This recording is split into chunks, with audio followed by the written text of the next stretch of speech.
আমার প্রিয় ভক্তরা, অন্ধকারহীন খ্রিস্ট আমাদের সাথে থাকুন, প্রভুর কণ্ঠস্বর প্রশংসিত হোক। আমি অরুণ পিয়াস মাডকি। আপনাদের সকলকে শুভেচ্ছা। আজ সেপ্টেম্বর মাসের 15 তারিখ, 2025 সালের নবম মাস। ঝাড়খণ্ড রাজ্যের লোহারদাগা জেলায় পেশরাত, কেদলি গ্রাম অংশ 1 এবং আজ সকালে ক্যাথলিক ধর্মের উপজাতিদের জন্য নতুন পাকা রাস্তাগুলি ভূমিধসে ঢেকে গেছে। তিনি বাইবেলের একটি পদের উপর বক্তব্য রেখেছিলেন, প্রথম করিন্থীয়দের অধ্যায় 12 পদ নম্বর 13।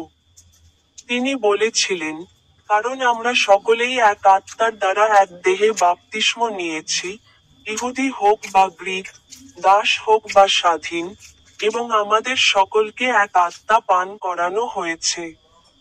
আপনাদের সকলকে আন্তরিক শুভেচ্ছা। এখন আমার ইউটিউব চ্যানেলের স্টিং বোতামে ক্লিক করতে ভুলবেন না।